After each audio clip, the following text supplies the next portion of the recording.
to the kennel following a devastating loss to the New York Jets, but that's okay. Still a lot of great things to look forward to. Stevie James, Gian Trotta, here for episode 141. Make sure you follow us on Twitter and Instagram at Football Kennel and Facebook, mostly Twitter. That's the most important one. And if you're watching on YouTube, subscribe, hit the like button, notification bell, leave a comment, all the different stuff you're supposed to do on YouTube. Appreciate it. We're really closing in on 1 million subscribers. Getting very, very close. How you feeling? Feel great, man. You do? But, you know. Gian threw his back out. No, I'm fine. I threw my back out watching the Browns On your couch. lose to the Jets. I didn't throw my... I'm fine. I'm just upset about the tough loss to the Jets. It's an insurmountable mountain we had to cross to be able to win this game. I don't care who you're facing. Missing 8 starters is pretty wild. Yeah, Kevin Stefanski and Baker Mayfield both said no excuses, and Baker put the game on him, Stefanski put the game on himself, but as fans, we're allowed to make excuses, and when you lose your entire receiving core, all 4 receivers, the night before you fly out to a game, that's going to make things really difficult. You compound the fact that we were missing our starting right guard, our backup right guard, and our starting left tackle, and that's going to make things really difficult. And Nick Harris was a bit of a hero last week. This week, not so much, but, you know, he tried his best, and for what it's worth, I appreciate that. But we're going to break all that down, and I say we just do that now. Without further ado, let's go to the game review. Game review. All right, breaking down the game, and before we get into it, I do want to make it clear that the Browns still control their own destiny. We're sitting at 10-5, and in order to get into the playoffs, it's very simple. We beat the Steelers, and we're in the playoffs. Or if the Colts lose, we're in the playoffs. Now, I don't really want to bank on that or back our way into the playoffs coming off a loss to our division rival, but there are some good scenarios for us to get in, and most importantly, we control our own destiny. If I would have told you before the season started, hey, going into Week 17, if the Browns beat the Steelers, they're in the playoffs, I think any one of us would have been very excited for that opportunity. Well, I think Browns gonna Browns. You know, typical Browns fashion, the season depends on the last game of the season facing the Steelers. So it's either going to be the Steelers, the Ravens, or something like that. It always seems to work out that way. Week 1, we face a divisional opponent, and they usually blow us out. Last week of the season, we face a divisional opponent, and they usually blow us out, and it creates an implosion within the organization where everybody gets fired. This year, it's a little bit different. This year, that game means playoffs. Yeah. Big time. And I'm curious to see what the Steelers do, because the Steelers sitting at 12-3 have already secured their playoff berth. Now, they're not going to get a first-round bye, and the Bills have the same record, so does that mean the Steelers need to get the win to secure a little more home field advantage in the playoffs? Should they not be facing the Chiefs in any kind of round? Because obviously the Chiefs, with only 1 loss in the season, have secured home field advantage throughout the playoffs. So I'm not going to bank on the Steelers resting any starters. There's always the chance of that, but I think they're still trying to get in their rhythm after losing 3 in a row. But they had a big comeback win against the Colts. You know, at one point the Colts were up, 24-7 or something along those lines, and the Steelers were able to come back. So we were almost looking tale of two halves. We were almost looking at a really bad situation where we would have been, had the Colts beaten the Steelers, we would have been sitting with the 8th seed in the AFC playoffs, just outside, needing either the Ravens, Dolphins, or Colts to lose next week and us to win to get in. So while we don't get to play for the AFC North crown, at least we control our own destiny to get into the playoffs. And what better way to control it than against the Pittsburgh Steelers. But we're going to spend a lot of time getting into that this week. Next episode, we're not missing any more for the rest of the season, no matter how long or short that season may be. So we will be doing our Steelers pregame episode in a few days, so make sure you tune in for that. But today we're not going to harp on it too much, but we are going to make an effort to break down this game against the New York Jets.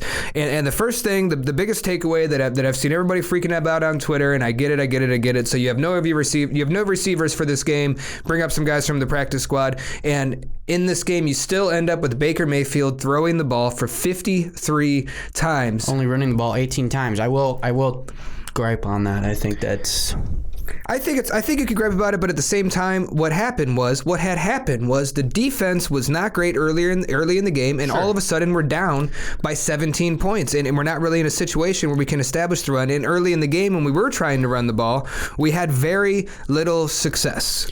Yeah, I think early, I actually counter argue with you, is we had very little success in the passing game. We had very little success offensively, but we started the game throwing the ball 3 out of 4 times. And it just evolved from that, where the focus really was on the passing game before it was on the running game. Now, we did talk about, obviously, the Jets having the defensive game plan of, bend but don't break, basically sell out for the run, and if they beat you over the pass, then that's fair.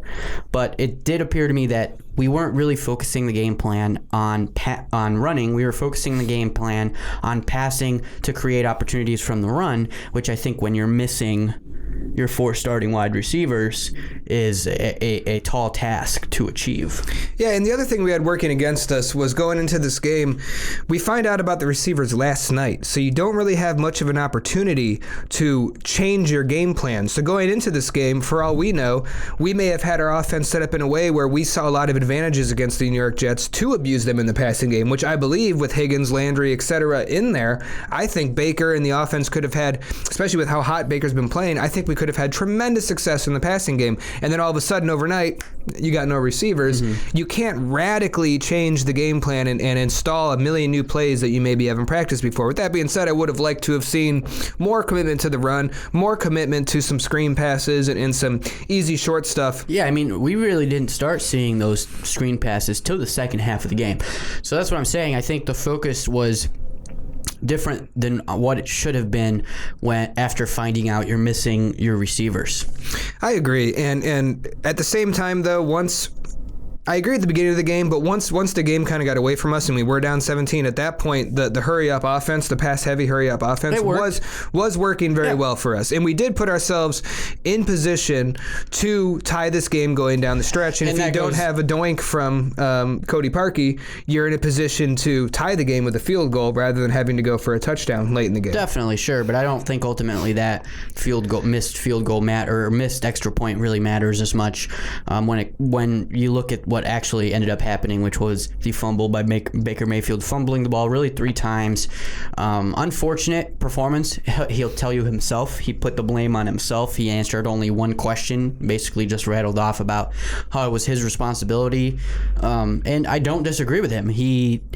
We beat ourselves in this game. Yes, the COVID situation was awful, but a bunch of penalties out the gate. Defense can't hold the Jets, which the Jets offensively had been struggling all season. Baker Mayfield turns the ball over 3 times. We didn't help ourselves in a situation that was already shitty.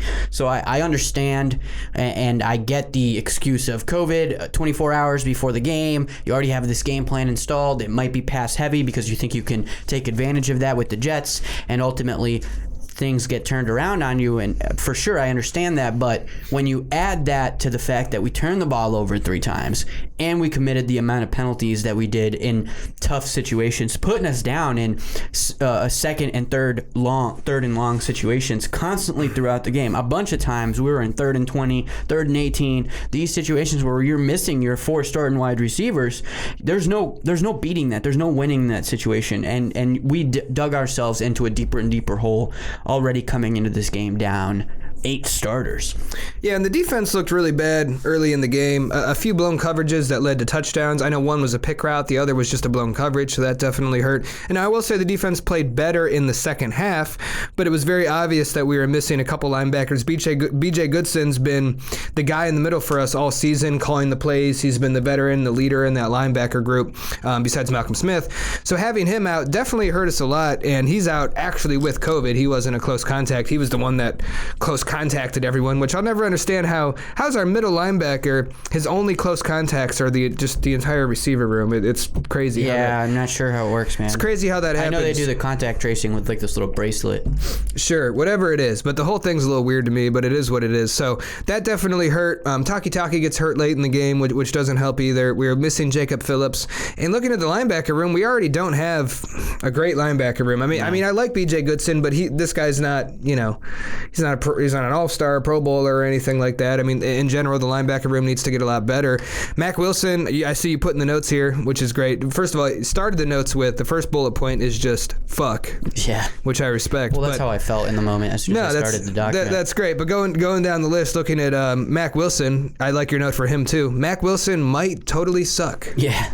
I just put defense is horrible and missing linebackers didn't help them. And then under a sub-bullet point, Mack Wilson might totally suck, which is true. He's disappointed us and obviously was a healthy scratch only a week ago. So it's kind of been a bummer for a guy that at least us personally at the Kennel, we really believed in him and had a lot of good things to say coming into the season. High expectations. I know he was injured early on. We never criticize a player for injury. That's kind of unavoidable in the game of football. But when it's performance based, and especially him being as social media heavy as he is, posting a lot of want to know with the hashtag Let's Eat, the picture of him and one of the other defensive players, it makes you feel like, okay, cool, like just perform though. It was kind of the same issue we had with OBJ like early on. Like we didn't mind the drama and the antics if we're winning and he's performing.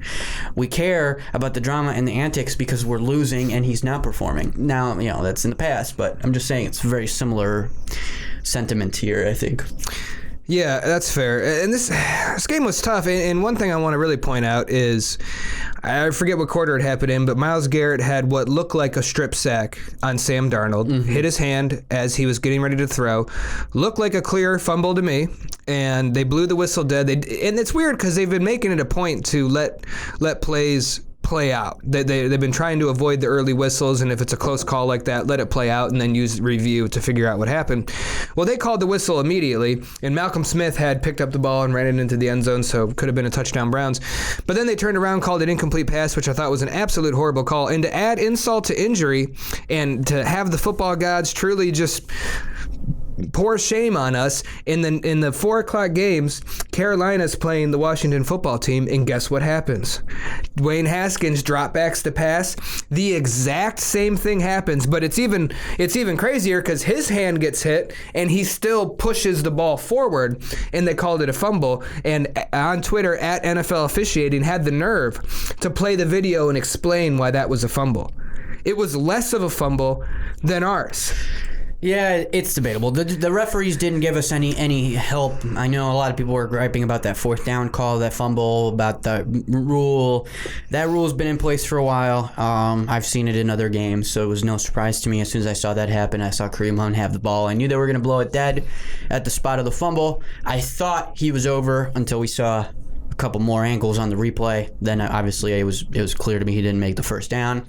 It's funny, as I've watched more football and obviously watched a lot of replays and stuff for the Kennel, I'm like, I kind of understand why the refs are so inconsistent. It is tough to officiate the game of football.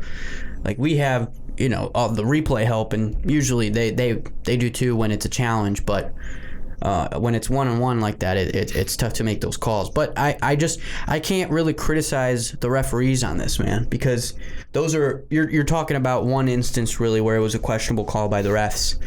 From there on, every other penalty I can think of, or every other situation where the refs swung it in the other direction, I put the blame solely on us. We didn't help ourselves, and like I said, we dug ourselves deeper and deeper into a hole, already coming into the game down the amount of people we were down, 8 starters.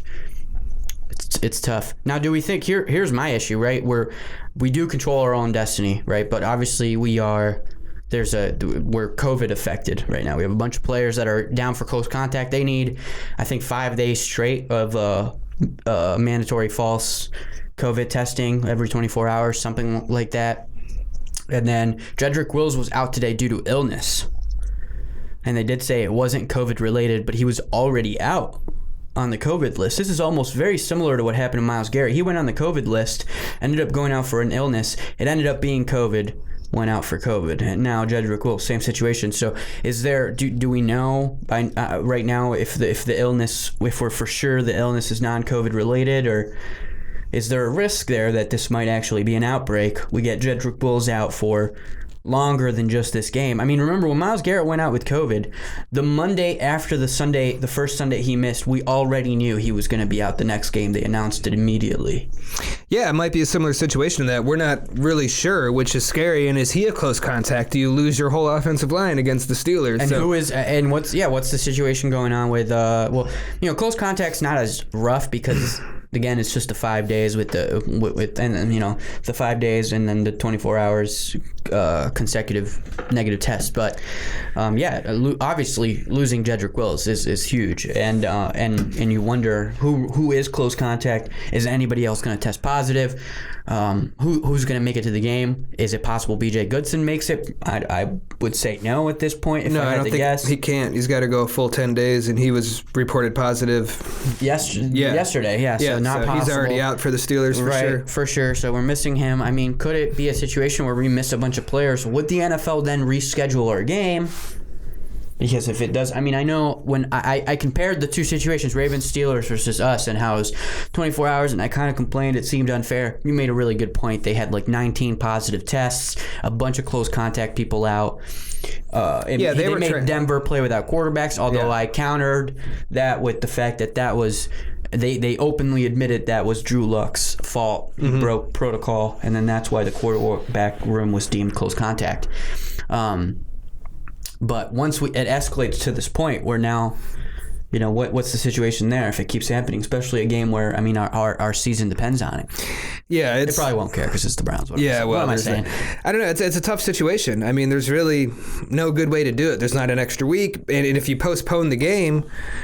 Say it's on a Sunday. Say you postpone it to a Tuesday. Well, the playoffs are the following weekend. Yeah. So what if you have to play on a Tuesday and you're able to win, or the Colts lose and you get into the playoffs and you have to play on a Saturday in a playoff game?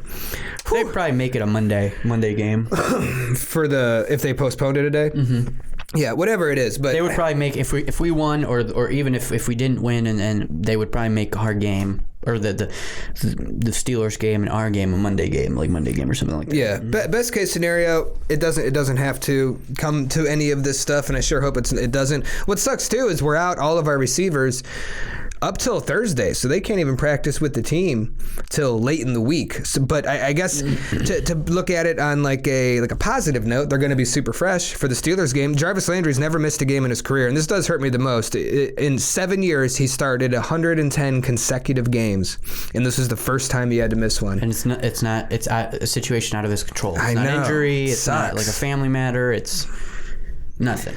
It definitely sucks. So overall, you know what? I was very heartbroken by this game. I even tweeted it out as soon as the game ended, quote unquote, I'm heartbroken. And it hurts a lot. And this is a game that, had we won, we'd be towards the end of the game. I was talking, if we win, we go into the airport to welcome the Cleveland playoff Browns back to Cleveland. Sure.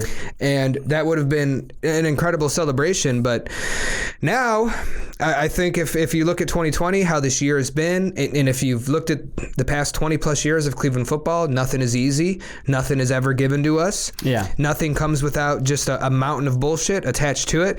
And I can think of no better way, as much as it hurts right now, I can think of no better way to get into the playoffs than beating the Pittsburgh Steelers. That's the only way to get in. And we wanted to play for the AFC North. Well, the Steelers won anyway, so that's not an option regardless. But yeah, we beat the Steelers, and we're going to the playoffs. I did text a friend of mine. I said it wouldn't be Cleveland if it was easy. And I mentioned, in typical Browns fashion, the season comes down to a game against the Steelers. How am I, somehow I'm not surprised. Mm-hmm.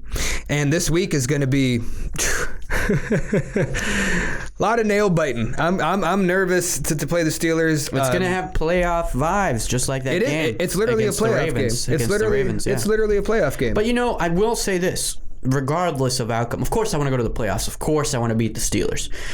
The game against the Ravens really hurt.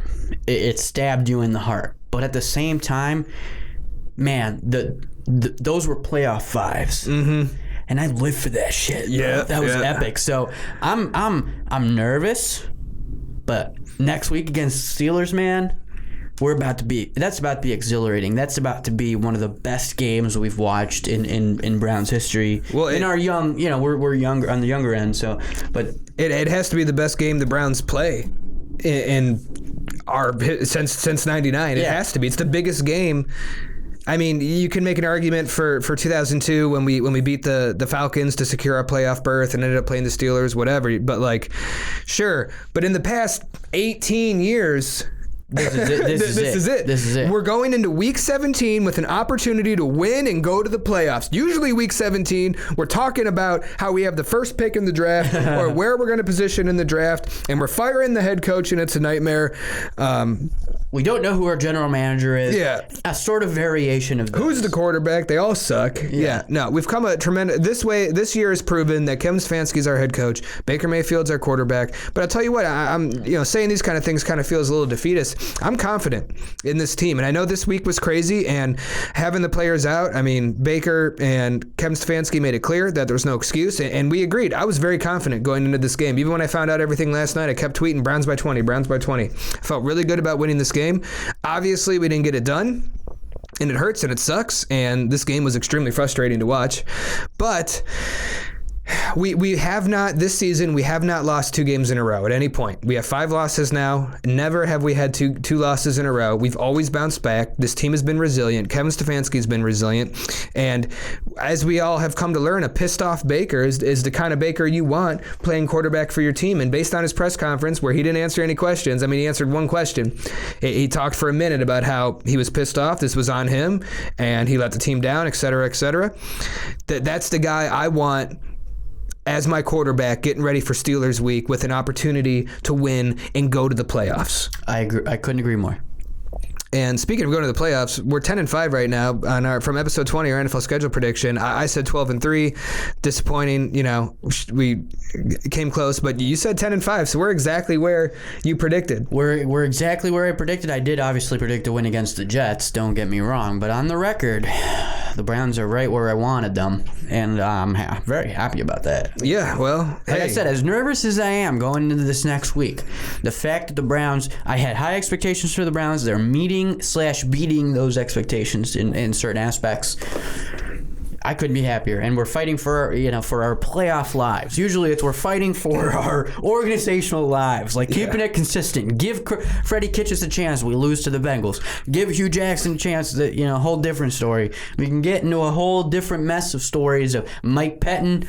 I almost said Robert Pattinson, like the Twilight actor, but I meant Ron. Who's Rod Chudzinski, Pat Shurmur. Rod Chudzinski was the big one for me, where he had the 1 year, but then we're like, yeah, give him a chance. It was a tough year, and fired immediately because he lost to, I'm pretty sure, probably the Steelers or the Ravens. Well, because we would in week 17 we'd usually be facing the Steelers and all of their backups and then lose anyways. Like when we went 0-16 the last week of the season, we played all the Steelers backups and we lost. We went 0-16. It was devastating. Yeah. So we've come a long way from there, and this Jets game hurts a lot, and we should have done better against Sam Darnold. I'll say real quick about Sam Darnold. I mean, obviously he's had a terrible year and he's been shit on tremendously, but I still think Adam Gase is a bad coach despite beating us this week. But I still think Sam Darnold has potential, and if he's in a good system with good players around him, he still can be a good NFL quarterback, and he's still tremendously young. I think he's only 23, 24 years old now. So yeah, he's pretty young. He's way younger than Baker. So yeah, so he's got plenty of time to figure it out.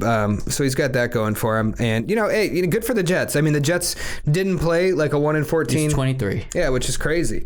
Feels like he should be like 27 He's younger than already. Joe Burrow. Yeah. So he's got plenty of time if he can get into a good system. I don't buy that the Jets were ever in the running for a quarterback in the NFL draft. I don't think it makes sense to move on from Sam Darnold. I think what they need to do is invest in offensive line, skill position, etc., and get their shit together. But that's them. Looking at the Browns, I feel good about it, and I know this loss hurts, and you guys are pissed off, but we're on to Pittsburgh. Like, it's time to turn the page right now. The players are going to turn the page right now, and we need to start preparing for the biggest game in the history of the Cleveland Browns. As far as I'm concerned, I'm calling it that. The game we've been waiting 18 years for. Mm-hmm. This is it, and it's this fucking week, and it's going to be insane, and I'm freaking out just thinking about it. I am as well, but I couldn't be more excited. Yeah, I know this is our Jets recap, but man, I'm already definitely looking forward. So, well, for everybody watching, get excited for preview episode because you could tell we're going to be fired up. We're going to go hard on that one. Yeah, right now we're a little bit down. I threw my back out on the couch, and also we lost the Jets. Yeah. But, give us a few days, and batteries will be recharged. And you bet your sweet ass. Literally on fire. Yeah, you bet your sweet ass. Ourselves on fire. Yeah. Yep. It's gonna be brutal. That's gonna happen. Yeah. Might burn my house down. Yeah, it's gonna be brutal. But it's worth it. We'll survive. No, it'll be good. So super fired up for that. Browns fans, don't be sad. There's no reason to be sad. Don't hate on Baker. Maybe hate on Cody Parkey a little bit because The doinking doinker. it that much is It's kind of incredible. It's like statistically impossible to keep doing that. I feel like, as much as he does. Makes and I me mentioned nervous. this to you as well. The more he does it, the more nervous he looks out there. Like even when he was making field goals or extra points out there, he's like, "Oh, I made it." Jeez, it's like he's like it's like seeing ghosts. He's haunted by the doink. You know what I'm saying? So whenever he doinks, Well, a it doink's just gets worse. A doink's worse than a miss. Yeah. It's way worse than a miss. Yeah. You miss it wide left, fine. You doink it off, and It's you're like he's haunted by the doink. I'm telling you. it's kind of crazy, actually. It's like makes me nervous. It all stems from him doinking it in, like when he double doinked it in and got the extra point. We're all like, "Woo!" From that point on, he's like started to get nervous. He's like, "It's coming back to haunt me, even though I made it in." And so now, even when he's making field goals or extra points, he just looks nervous, like he looks shaken. Yeah. Like, "Oh God, I can't believe! Please don't cut me." And we can't. That's rough. It's we need late. to draft a kicker. Yeah. Well, we tried that with Seibert. I don't know. Kickers are tough. Seibert? Yeah. Austin Seibert. Oh yeah, where's he at? I think he's with Cincinnati now. How is what about St. Gonzalez? He doing all right? He's with Arizona. He's been fine. That's the other issue too, is you kind of have to let a kicker develop. So that's like a kind of a pain in the ass thing that you got to deal with. Yeah, plays for the Bengals. Has he Austin Seibert? Oh, he plays for the Bengals. Austin Seibert. Yeah, plays Austin for the Seibert Bengals. plays for the Yeah, Bengals. that's How's what he you doing said. this year? How's he kicking? I don't know. Oh, he's like not even playing though. Doesn't seem like he played against the Bengals or the Cowboys. No, he their most recent game was the Texans, so he played. Okay, he's in now. He's 5 for 7 on the year. That's rough. Okay, so not great. How's our boy Zane Gonzalez doing? Hit me with some Zane. I really liked Zane Gonzalez. He's actually because we had Austin Seibert this year, didn't we? No, 2020. Yeah, he started this year. He missed a field goal, and we got rid of him immediately. So he's really 5 of 8. Yeah, 5 of 8. That's Still not good. And he's also like 5'6". Not a good look. I'm kidding. He's my height, but whatever. Zane 5'9". Zane Gonzalez. You're not 5'9". Sure I am. Zane Gonzalez. How's he doing? Shane Gonzalez is 16 of 22. Not great. All right. He's 16 of 22. Damn. It's tough to have a kicker, man. Struggling hard. That's tough. He literally missed one today. Good. He missed a field goal today. Okay, he's so we're playing right now, and he missed one. Okay, so we're not missing anything. Well, apparently all of our kickers are just missing, so... Yeah, we're missing everything. Yeah, got some work to do. But we're rolling with Cody Parkey at this point, so it is what it is. We did have Jamie Gillen, the Scottish Hammer, try that 61-yard field goal. It made it the distance, but it missed wide.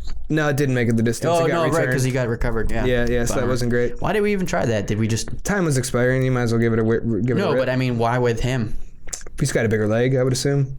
Interesting. He can boot it. I would have probably just taken a shot at the end zone. I don't know. Whatever. I don't practice with these guys. Maybe he's ripping them in practice and it's exciting times or something. Who knows? He does have a viral video of him ripping like an 80-yarder. It's something crazy. Yeah, so that's got to mean something. Anyways, final thoughts. What do you think?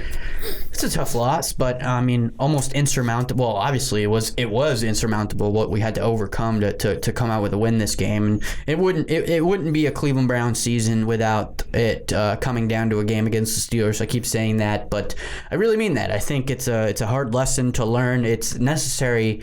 It couldn't be easy, and I'm not saying it has been easy up to this point, but it couldn't be easy for Kevin Stefanski on his first year. We needed it to be the toughest year ever on his first year, to know that he was the franchise coach that we needed. And sure enough, it was. 2020, COVID, everything that he had to overcome, no offseason, and it comes all the way down to this week 16 against the Jets, missing 8 starters due to COVID complications. Jedrick Wills due to the illness, and Wyatt Teller obviously to injury. But nonetheless, it wouldn't be 2020 without this type of situation on week 16. So I couldn't be more excited for the next week, where, like you've been saying this entire episode, we control our entire destiny. It's in their hands. It's up to Baker. It's up to this team to rise to the challenge and give this fan base what we've been waiting for. Couldn't have said it better myself. I can't wait. This is going to be the longest week of my life. I can't wait. Yeah. Literally, I cannot wait. Yeah, my final thoughts on the game are basically that. It sucks. I'm not going to sit here and let it get me down. I'm too busy looking ahead to the Steelers. We completely control our own destiny. So, like I said, there's nothing more you can ask for going No into excuses. Week 17. It's the NFL. Yeah, you're going into Week 17. You get to face your most hated rival of all time with an opportunity to beat them and go in the playoffs at home. What the hell more do you want? I wish we could have 64,000 people in the stands. That's the only thing that makes me the most sad. Our only regret, right? Out of anything. So I'm ready for it. Make sure you tune in a few days for our Steelers Week preview episode. It's going to be huge. Maybe we'll do 2. I'm just kidding. But it's going to be awesome. So we're definitely ready for that. So with that being said, see you in a few days, guys. Go Browns. Go Browns.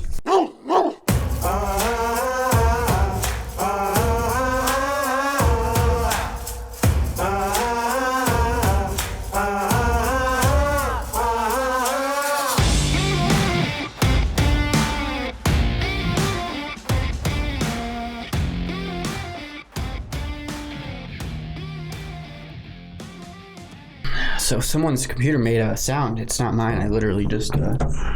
Mine's muted. Mine is muted too. See? I didn't hear anything. I heard a cling, like a phone thing. Is it your phone? No, I'm muted too. I heard nothing.